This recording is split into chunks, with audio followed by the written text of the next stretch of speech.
Au cours de l'été 2024, après 7 ans de construction, une énorme route a été ouverte à la circulation reliant les deux côtés du delta de la rivière des Perles. Même dans un pays connu pour ses infrastructures massives qui battent des records, ce projet se démarque. Oui, je sais, la Chine commence ou termine un énorme projet de construction chaque semaine. Mais celui-ci est d'un autre niveau. Honnêtement, ça m'a épaté, et on a pourtant étudié de nombreux projets chinois insensés dans nos vidéos. Aujourd'hui, on va parler d'un projet qui a battu 10 records et qui est géré par des robots. Et c'est même pas le plus beau. Mais avant tout, un café.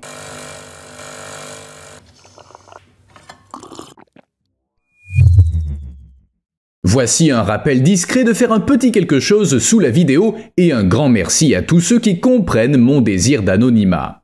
Bon, de quoi s'agit-il? La liaison Shenzhen-Zhongshan est un projet de transport à grande échelle dans la région de la Grande Baie. Ce terme désigne la région qui comprend Hong Kong, Macao et 9 villes de la province du Guangdong. Elle a une superficie de 56 000 km². Le volume économique total de la région était de 1,88 billion d'euros en 2023. Oui, c'est un endroit où l'argent coule à flot.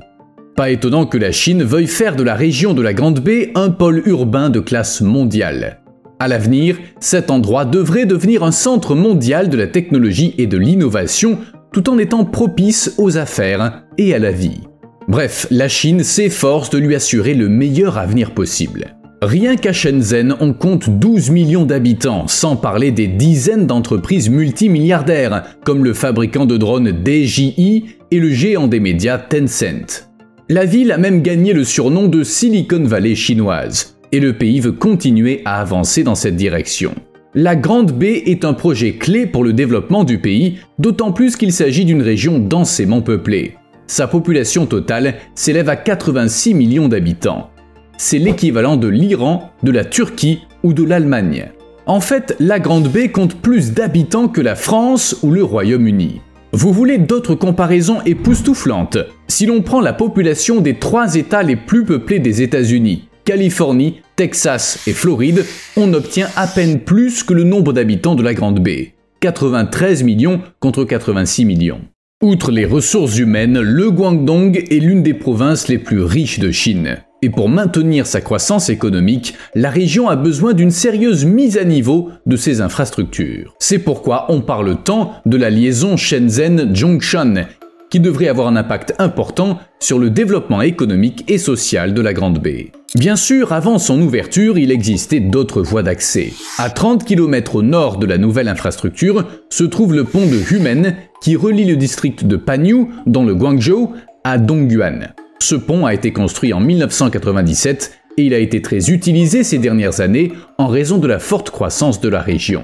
Le pont de Humen, composé d'une section suspendue et d'une section segmentaire en béton, a une portée suspendue de 888 mètres. De plus, la portée principale de la section en béton, qui mesure 237 mètres de long, est l'une des plus longues au monde.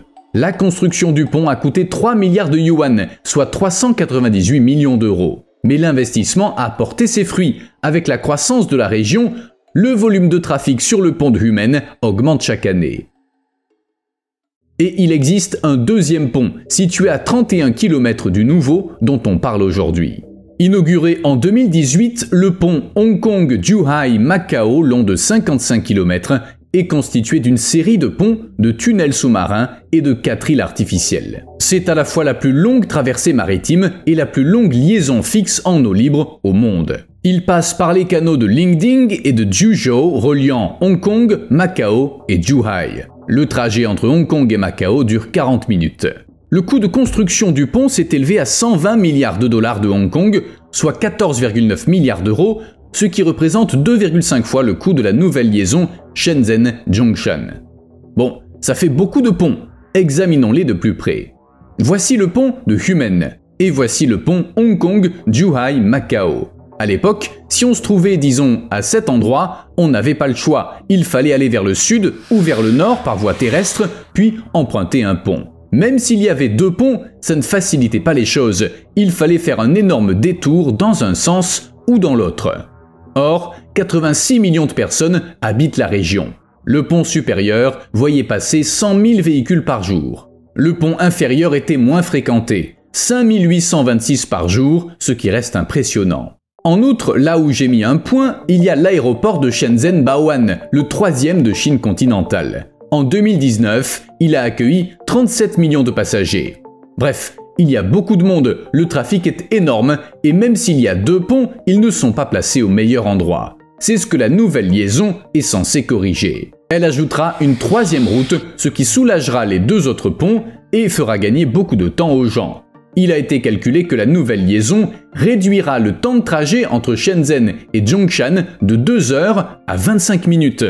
Elle s'inscrira dans un ensemble d'infrastructures censées permettre des trajets d'1 heure dans la région de la Grande Baie. Le 2e pont pose des problèmes, celui de Hong Kong, Zhuhai, Macao. Péage trop cher et distance trop longue, ainsi que restrictions en matière d'immigration et obligation de disposer d'une autorisation. Mais tout ça appartient maintenant au passé, de même que les retards grâce à la nouvelle liaison très pratique. Elle pourrait également contribuer à augmenter le flux de personnes se rendant à Shenzhen et même à Hong Kong. Vous savez, au cas où il resterait des gens qui veulent y aller et qui n'ont pas déjà fait le voyage. Bon, penchons-nous de plus près sur cette liaison. En fait, la Chine n'a pas construit un simple pont, mais une liaison composée de plusieurs éléments. Elle comprend 2 ponts, 2 îles artificielles et un tunnel sous-marin. La longueur totale de la liaison est de 24 km, ce qui permet de réduire le temps de trajet entre Zhongshan et le centre technologique de Shenzhen. L'itinéraire comporte 8 voies avec une vitesse limite de 100 km/h. Ainsi, on peut voyager très rapidement. Et il ne s'agit pas de ponts basiques, ils sont capables de résister aux puissants typhons de la région en offrant une résistance optimale au vent. Quant au tunnel, il est le plus long et le plus large du monde. Sa longueur est de 6,8 km et sa largeur de 46 mètres. Le pont Lingdingyang, élément clé de la liaison, a une portée de 1,66 km et une hauteur de 270 mètres. Il s'agit du plus grand pont suspendu au monde avec des poutres en acier en caisson. Quant aux 2 îles artificielles, celle de l'ouest a la forme d'un diamant, évoquant un cerf-volant dans la mer, tandis que celle de l'Est est grande comme 48 terrains de foot. Mais qu'en est-il des 10 records que j'évoquais ? Eh bien, premièrement, le pont Shenzhen-Zhongshan a la plus longue portée au monde pour un pont maritime suspendu avec des poutres en caisson. Deuxièmement, il a le plus haut tablier du monde. C'est ainsi que l'on appelle la surface du pont à 91 mètres de hauteur. Troisièmement, il détient le record de hauteur de navigation pour un pont maritime. Quatrièmement, il s'agit du plus grand pont suspendu maritime au monde, chaque ancre contenant 344 000 mètres cubes de béton. J'ai perdu le compte, on en est à combien ? Cinquièmement, le pont présente la plus grande résistance au vent. La vitesse maximale enregistrée était de 83,7 mètres secondes. Sixièmement, cette mégastructure comporte le plus grand tablier en acier au monde, couvrant 378 000 mètres carrés. Septièmement, il possède le plus long tunnel sous-marin, bidirectionnel et à 8 voies, qui s'étend sur 5035 mètres et se compose de 32 sections et d'un joint final. Il s'agit également du tunnel sous-marin fait de coques d'acier et de béton le plus large du monde, avec une longueur de section de 165 mètres, une largeur de 46 et même 55,6 mètres à son point le plus large et une hauteur de 10,6 mètres. Il s'agit du 8e record. Record suivant, le tunnel est le premier au monde en termes de volume de béton coulé dans un tube immergé à coque d'acier. Le volume de béton dans chaque section de tuyau atteint 29 000 m3 pour un volume total de 910 000 m3. Enfin, 10e et dernier record, il s'agit du premier échangeur sous-marin autoroutier desservant un aéroport. Ouf, ça fait beaucoup. Et vous savez quoi ? D'autres records sont attendus. À grand renfort de publicité dans les médias d'État, les constructeurs ont établi un nouveau record en posant 22 600 mètres carrés d'asphalte en une journée, ce qui équivaut à 50 terrains de basket. Bref, un autre record en prime. La liaison ne se distingue pas que par ses records, mais aussi par ses caractéristiques. Par exemple, les bandes lumineuses du tunnel changent de couleur en fonction de la température et des conditions de circulation. En cas d'urgence, elles deviennent rouges, jaunes ou vertes pour aider les conducteurs à trouver les points d'évacuation.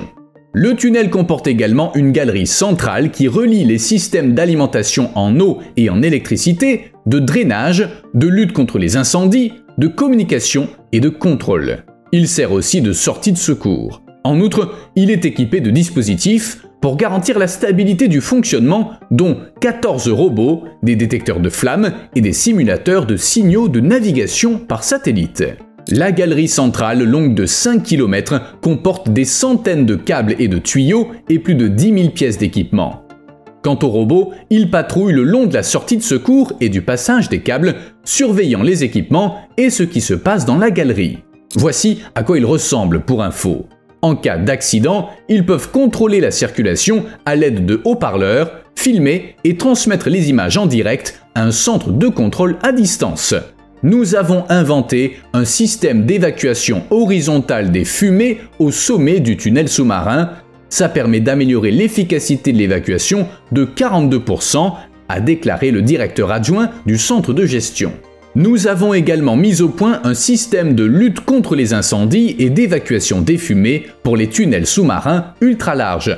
Ça permet de garantir des évacuations en toute sécurité. Ce sont également ces mots et c'est impressionnant. Le tunnel est équipé de dispositifs de contrôle de l'éclairage qui ajustent automatiquement la luminosité, garantissant un voyage agréable pour tous. Même les barrières du pont sont spéciales, pour empêcher les voitures de tomber dans l'eau en cas d'accident. Voici les résultats des tests et je pense qu'on peut s'y fier. Quant à la construction, elle a débuté le 28 décembre 2016. C'est la date à laquelle la construction de l'île de l'Ouest a commencé. Un an plus tard, le 21 décembre 2017, les ouvriers ont commencé à travailler sur la deuxième île, celle de l'Est. Puis très vite, en avril 2018, ils ont entamé la construction du pont. Le 28 juin de la même année, les travaux du tunnel sous-marin ont commencé. Le 6 septembre, le premier pieu de fondation du pont de Zhongshan a été placé. Après ça, les travaux ont continué et ils se sont déroulés assez rapidement. Au début du mois d'avril 2023, le tablier métallique était posé et un an plus tard, en avril 2024, le pont avait déjà passé les tests de charge. Le 16 juin 2024, le pont a été inauguré. Naturellement, durant la mise en œuvre du projet, un grand nombre d'équipements différents ont été utilisés. Par exemple, le Yihang Jinan 1, premier navire automoteur intégré de transport et d'installation de tubes immergés au monde. Ce navire énorme dispose d'un pont de la taille de 2 terrains de foot. Il peut tirer un tube immergé standard de 165 mètres de long, pesant 72 000 tonnes, à une vitesse de 9,26 km/h, en eau profonde et calme, et résister à un courant transversal de 2,96 km/h. C'est grâce à ce navire que les tubes ont été transportés si rapidement. Mais vous savez quoi? Aussi étrange que ce soit, ce pont n'est pas le plus long du monde. Ce titre revient à son voisin, le pont Hong Kong-Zhuhai-Macao, que j'appelle le deuxième pont. Et selon certains, la construction de ces deux énormes ponts voisins témoigne des ambitions croissantes de la Chine ainsi que des problèmes qu'elle rencontre. De nombreux observateurs estiment que les ponts servent un autre objectif, plus politique, en reliant les régions fragmentées de Hong Kong et de Macao. L'idée a été suggérée en 2009, mais les experts estiment que sa mise en œuvre sera difficile en raison des différences entre les villes et des barrières qui les séparent. On pourrait même dire que la région est limitrophe de 3 pays, la Chine continentale et les anciennes colonies de Hong Kong et de Macao, qui sont aujourd'hui des régions semi-autonomes. Chacune possède son propre système d'immigration, son système juridique et même sa propre monnaie. Ainsi, elles font partie de la Chine, mais pas vraiment. En outre, les habitants possèdent 3 passeports et cartes d'identité et ils parlent 2 dialectes chinois différents. Et ils ne conduisent pas du même côté de la route, ce qui signifie que la traversée du pont risque de poser quelques problèmes. Vous vous souvenez quand j'ai dit qu'il y avait beaucoup plus de gens qui traversaient le pont supérieur que le pont inférieur? C'est la différence entre les populations qui en est la raison et le nouveau pont pourrait être confronté à ce défi. Dès le départ, le pont Hong Kong-Zhuhai-Macao a eu du mal à attirer le trafic. Un an après son ouverture, seuls 4000 passages l'empruntaient quotidiennement. À titre de comparaison, en mars de cette année, le tunnel sous la Manche, reliant la France et le Royaume-Uni, voyait passer 8000 véhicules par jour. Le tunnel n'est pourtant pas le moyen de transport le plus populaire entre ces deux pays.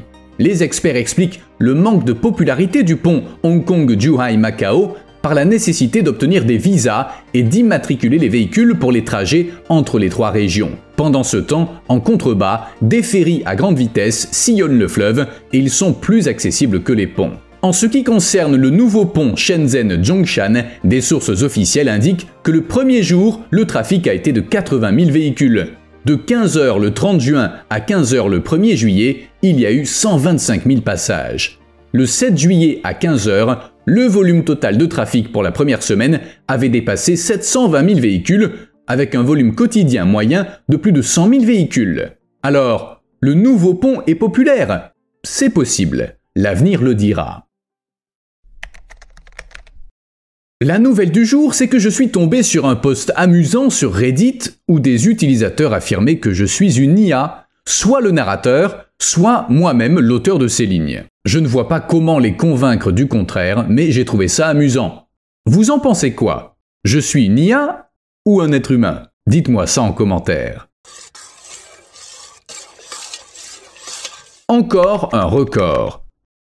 Combien de records établis par le pont Shenzhen-Zhongshan j'ai listé?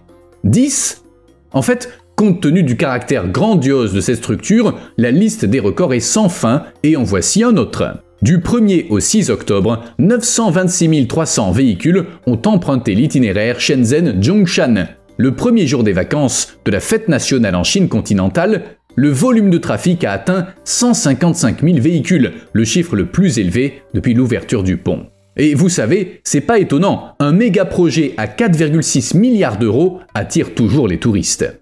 Par exemple, selon les services de la culture et du tourisme, Zhongshan a accueilli 3,41 millions de visiteurs pendant les vacances, 102% de plus que l'année d'avant. Quant aux recettes touristiques, elles se sont élevées à 1,9 milliard de yuan, soit 269 millions d'euros, le double de ce qu'elles étaient en 2023.